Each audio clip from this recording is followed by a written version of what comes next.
प्यारे दर्शकों, please video को 500 लाइक और कमेंट जरूर करें। देखते हैं इस बार हमें कितने लाइक्स मिलते हैं। प्लीज सब्सक्राइब करें। Thank you so much. Chapter 2141, एक जालसाज। अचानक लुकआउट रूम में पहरे पर तैनात क्रू मेंबर ने दूर समंदर पर एक चांदी सी सफेद रोशनी देखी, जैसे कोई 4 पॉइंटेड स्टार अचानक चमक गया हो। उसने अपनी आंखें मलते हुए पास खड़े क्रू मेंबर से कहा, अरे, तुमने भी अभी कुछ चमकते देखा? ये सुनते ही पास वाला सेलर लापरवाही नहीं कर सका और फौरन पिक्चर को जूम किया। किस डायरेक्शन में? बात पूरी होने से पहले ही दूर समंदर में वही सिल्वर व्हाइट लाइट फिर से चमकी। दोनों ने साफ देख लिया और तुरंत डिस्ट्रॉयर के कैप्टन को रिपोर्ट दी। कुछ ही देर में कैप्टन वहां आ गया और पूरी बात पूछी। दोनों ने सच सच बताया, हमने करीब 30 नॉटिकल माइल्स आगे एक अनआइडेंटिफाइड लाइट सोर्स डिटेक्ट किया है।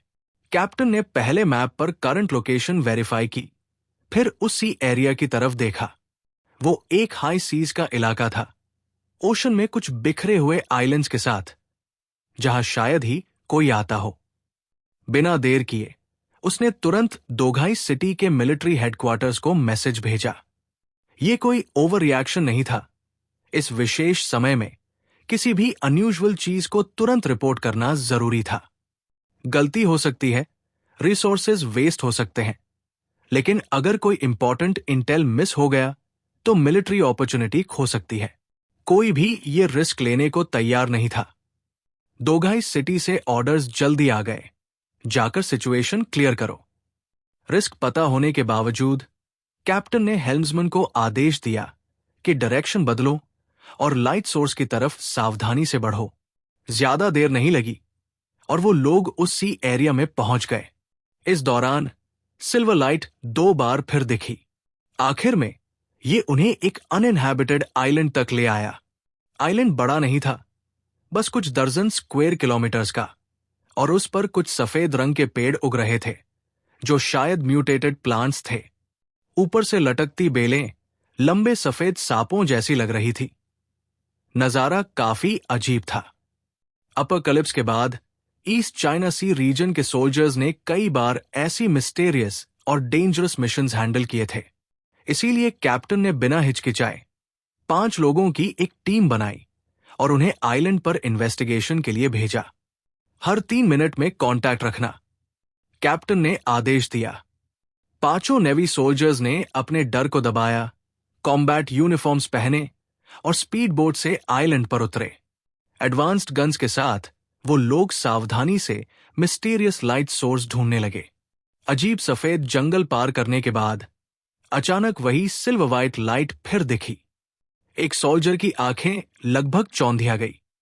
वो रही। उसने 9 बजे की दिशा में इशारा किया और धीरे से बोला। सबने उसी तरफ देखा। फिर कैप्टन ने कहा, चलो स्प्लिट अप, 2 लेफ्ट से, 2 राइट से, मैं बीच में, फ्लैंक करो। स्टेप बाय स्टेप करीब पहुंचते हुए आखिरकार उन्हें लाइट का सोर्स मिल गया। आइलैंड के बीच में एक बड़ा डार्क होल था। लगता था सालों तक सी वाटर के कटाव से मिट्टी धंस गई थी और एक प्राचीन गुफा खुल गई थी। ये इंसानों द्वारा बनाई हुई नहीं लग रही थी।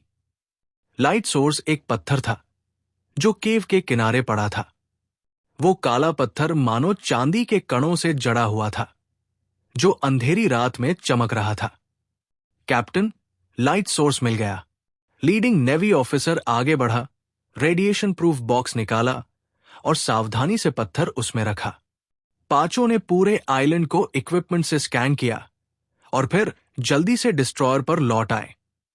शिप पर लौटकर कैप्टन ने इस घटना पर ज्यादा ध्यान नहीं दिया। कई साल समंदर में रहकर उसने तरह तरह की अजीब चीजें देखी थी।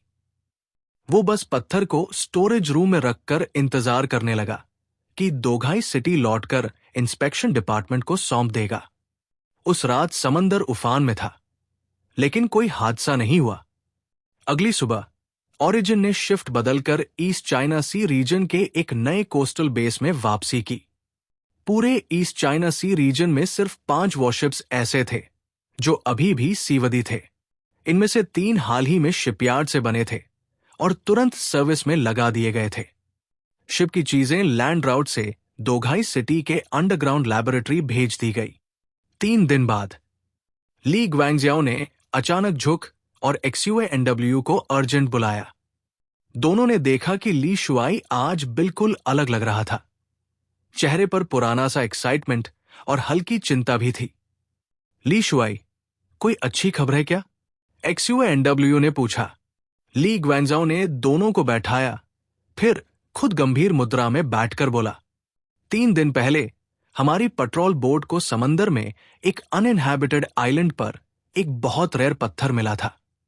टेक्नीशियंस की जांच में पता चला उस पत्थर में सोर्स ऑफ गॉड के फ्रैगमेंट्स हैं।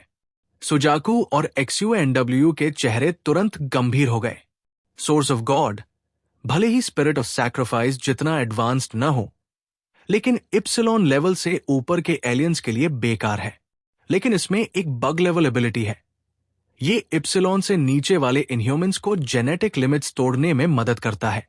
काफी मात्रा में सोर्स ऑफ गॉड हो तो डेल्टा लेवल म्यूटेंट्स को भी इप्सिलॉन रियल में पहुंचा सकता है। ईस्ट चाइना सी रीजन पहले ही बुरी तरह तबाह हो चुका था और अर्जेंटली रीइंफोर्समेंट्स चाहिए थे। अगर एक भी एक्स्ट्रा इप्सिलॉन मिल जाए, भले व्हाइट चैरियट क्लास का ही क्यों न हो, तो भी ये बहुत बड़ा बूस्ट होगा। सुजाकू ने भौहें चढ़ाई और सवाल किया। अपोकलिप्स को 4 साल हो गए। पूरी दुनिया अंडरग्राउंड सिविलाइजेशंस और रिसोर्सेज ढूंढ रही है। अचानक ऐसा स्थान अब कैसे सामने आ गया? ली ग्वांगजियाओ ने हाथ फैलाते हुए कहा। मैंने पेट्रोल वाले सोल्जर से पूछा। उन्होंने कहा, वेव्स ने आइलैंड की चट्टानें बहा दी, जिससे एक बड़ी अंडरग्राउंड केव खुल गई।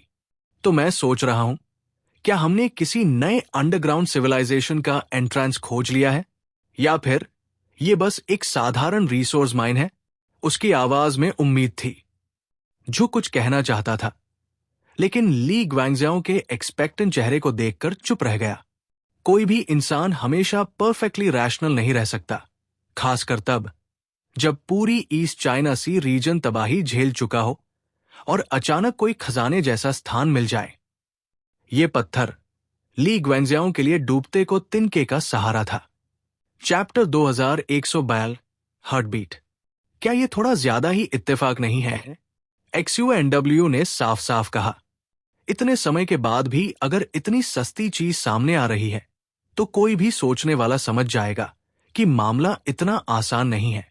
XUANW तो दिन रात आसपास के पानी में पेट्रोल करता है, फिर उसने ये अच्छा मौका पहले क्यों नहीं देखा? अरे, किसने कहा नहीं था? ली ग्वांगजियाओ ने लंबी सांस ली। मुझे भी यही चिंता है। इस समय पूरा हुएक्सो नेशन जंग की तैयारी में है। वुलुयन एम्पायर के साथ लाइफ एंड डेथ बैटल के लिए तैयार है। नियम से हमें ध्यान नहीं बंटाना चाहिए, लेकिन अगर ये सच में एक मौका हो, तो क्या हम इसे यूं ही गवा देंगे? सोचो, डीप ब्लू किंगडम से लौटने के बाद तुम्हें कितना फायदा हुआ। ये तो XUANW तुम्हारे पूरे साल समंदर में मछली पकड़ने से भी ज्यादा फायदेमंद है। ली ग्वांगजियाओ ने दोनों की तरफ देखा। उसकी आवाज में एक हल्की सी गुजारिश थी, जो शायद उसे खुद भी महसूस नहीं हुई। उसे अभी 2 लोगों के समर्थन की जरूरत थी, जो कह दे कि वो सही है। सुजाकू कुछ नहीं बोली। वो पहले ही सन फ्रूट का इस्तेमाल कर चुकी थी, और एक समय के एब्जॉर्प्शन और ट्रांसफॉर्मेशन के बाद उसकी ताकत सच में बढ़ी थी। XUANW के साथ भी यही था, लेकिन इस वक्त मामला थोड़ा अजीब और शकी लग रहा था। कभी भी ठीक था, लेकिन ये ऐसे सेंसिटिव मोमेंट पर क्यों हुआ? ये काम अगर हम खुद करेंगे तो बहुत रिस्क होगा। मेरा मानना है कि पहले एक कमांडो टीम भेजनी चाहिए जांच के लिए। सुजाकू ने अपना सुझाव रखा। जंग के समय जरूरी बलिदान टाले नहीं जा सकते।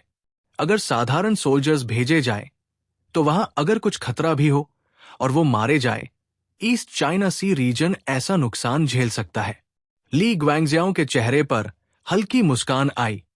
झुक ने उसके प्रस्ताव का समर्थन किया था। ठीक है, लेकिन साधारण सोल्जर्स नहीं भेज सकते, कम से कम वो इनह्यूमंस हो। ऐसा करो, किंगलोंग और बेहू के पास अभी कोई मिलिट्री ड्यूटीज नहीं है, तो उन्हें भेज दो। सुजाकू ने सिर हिलाया और XUNW ने भी हाथ फैलाकर कहा, मुझे कोई आपत्ति नहीं। हालांकि दोनों को अब भी थोड़ा अजीब लग रहा था, लेकिन ये भी सोच रहे थे, क्या पता ये सच में कोई खजाना हो। इस उम्मीद और चिंता के साथ दोनों ने इंतजार करने का फैसला किया। उस दोपहर ली ग्वेंजाओ, जो पहले से तैयार था, ने किंगलोंग और बैहू को टीम के साथ तुरंत सदर्न वाटर्स के उस अनइनहैबिटेड आइलैंड के लिए रवाना कर दिया। ली ग्वेंगजियाओ और बाकी लोग इस घटना का नतीजा देखने का इंतजार करने लगे। बेशक ये पूरा मामला गुप्त रखा गया, यहां तक कि ईस्ट चाइना सी रीजन के लिए चंगोंग को भी इसकी खबर नहीं थी। एक दिन भी नहीं बीता कि खबर वापस आ गई। बैहू बैटल में मारा गया और सेकेंड जनरेशन किंगलोंग गंभीर रूप से घायल होकर कुछ नेवी सोल्जर्स के साथ दोघाई सिटी लौट आया। लेकिन उसने अपने बैग से एक और बड़ा औरे का टुकड़ा निकाला और ली ग्वेंजियाओ को सौंप दिया। वो औरे सिल्वर डिवाइन सोर्स के टुकड़ों से ढका था और ली ग्वेंजियाओ को भी उस पर से आती प्रबल लाइफ फोर्स साफ महसूस हो रही थी। वो जगह बहुत डेंजरस है। हम अंदर गए तो जाल में फंस गए। बैहू दुर्भाग्य से बैटल में मारा गया। मैंने कुछ सोल्जर्स के साथ ये पत्थर खोदा और किसी तरह भागकर लौट आया। किंगलोंग ने कमजोर आवाज में कहा, काश मैं और ताकतवर होता। अगर इप्सिलोन तक पहुंच पाता तो और भी औरे वापस ला सकता था। ली ग्वेंगजियाओ ने अपने हाथ में औरे को देखा, फिर स्ट्रेचर पर पड़े किंगलोंग को देखा और जल्दी से कहा, चिंता मत करो, मैं तुम्हारा योगदान नहीं भूलूंगा। किंगलोंग, अगर हमें नया इप्सिलोन तैयार करना है तो तुम हमारी पहली पसंद हो। किंगलोंग के चेहरे पर उत्तेजना की चमक आई। कमांडर, मैं मेहनत और जान की बाजी अपनी खातिर नहीं, बल्कि पूरे ईस्ट चाइना सी रीजन की शांति और हुएक्सो नेशन के भविष्य के लिए लगाता हूं। ठीक है, तुम अच्छे हो, पहले आराम करो। ली ग्वेंगजियाओ ने लोगों को कहा कि किंगलोंग और बाकी को मेडिकल रूम में ले जाकर इलाज किया जाए। फिर उसने XUNW और सुजाकू को खुश चेहरे के साथ बुलाया। देखा, मैंने कहा था ना, ये एक बढ़िया मौका है। किंगलोंग वहां से लौट आया, मतलब वो जगह इतनी डेंजरस नहीं है। यहां तक कि एंशिएंट सिविलाइजेशंस भी समय के साथ गायब हो सकती है। शायद ये किसी खोई हुई सभ्यता के अवशेष हो जो अर्थ्स क्रस्ट की हलचल से सरफेस पर आ गए हों। XUNW, सुजाकू, क्या सोचते हो? XUNW और सुजाकू ने एक दूसरे की तरफ देखा और उनके मन में शक और भी गहरा हो गया। हालांकि वो जगह बहुत लुभावनी थी, लेकिन शक को मिटाना मुश्किल था। XUNW ने साफ कहा, अभी का वक्त बहुत नाजुक है। अगर ये वुलुयन एम्पायर की चाल निकली तो?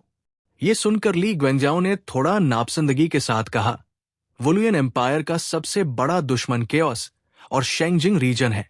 एक बार वो हट गए तो हमें निपटाने में उन्हें ज्यादा मेहनत नहीं लगेगी। वो क्यों जानबूझकर हमें फंसाने के लिए जाल बिछाएंगे?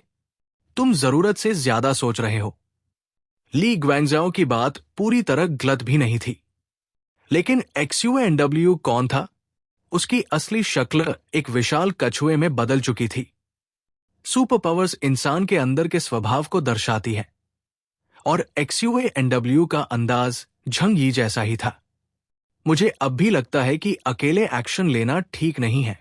इस मामले में मुझे साजिश की बू आ रही है। मेरा मानना है कि केओस से संपर्क करना चाहिए। सुजाकू ने सिर हिलाया, मुझे भी यही लगता है। दोनों मिलिट्री लीडर्स को यह कहते देख ली ग्वेंगजियाओ को थोड़ा बुरा लगा। वो चाहता था कि ये रिसोर्स सिर्फ उसी के पास रहे और ईस्ट चाइना सी रीजन को एक सुपर पावर बना दे, लेकिन वो कोई लालच से अंधा मूर्ख नहीं था। दोनों की बात सुनकर उसे फायदे नुकसान तौलने पड़े, लेकिन अगर केओस को पता चला तो उसके अंदाज के हिसाब से हमें तो बस सूप पीने को मिलेगा। ली ग्वेंगजियाओ के मन में अब भी अनिच्छा थी। सुजाकू ने गहरी सांस ली। उसका लहजा ठंडा हो गया और आवाज भारी। ली शुआई, तुम्हारा मन भटक रहा है। क्या तुमने एक सैनिक के तौर पर अपनी मूल भावना भूल गए हो? उसकी जोरदार फटकार से ली ग्वेंगजियाओ वही ठिठक गया। उसने सुजाकू की तरफ देखा, जिसकी भौहें तनी थी और आंखों में गुस्सा था, और उसका चेहरा उलझन से भरा था। सुजाकू, तुम। ली शुआई, अभी पूरा हुएक्सो नेशन अपनी किस्मत दांव पर लगा रहा है। तुम सिर्फ ईस्ट चाइना सी रीजन के बारे में सोचकर पूरे देश की तस्वीर को नजरअंदाज नहीं कर सकते। जैसे ही हम ये जंग जीतेंगे, हुएक्सो नेशन को मिलने वाले फायदे की कल्पना भी नहीं की जा सकती। हालांकि हु डन छोटा सोचता है और अपने एलाइज पर भी चाल चलता है, लेकिन वो सिद्धांत वाला इंसान है। मेरा मानना है कि हमें सामने दिख रही छोटी सी कमाई पर ध्यान नहीं देना चाहिए। सबसे जरूरी है कि हम पूरी ताकत से एक होकर इस मुश्किल वक्त को पार करें। ली ग्वेंगजाओ ने ऊपर देखा सुजाकू की तरफ, जिसके चेहरे पर गुस्सा था। वो कुछ कहना चाहता था कि खड़ा होकर इस लड़की को डांटे कि कैसे वो उससे ऐसे बात कर रही है, लेकिन वो शब्द उसके दिमाग में गूंज रहे थे, जैसे लहरें चट्टान से टकराकर गड़गड़ाहट कर रही हों, जिससे उसका पूरा दिमाग हिलने लगा।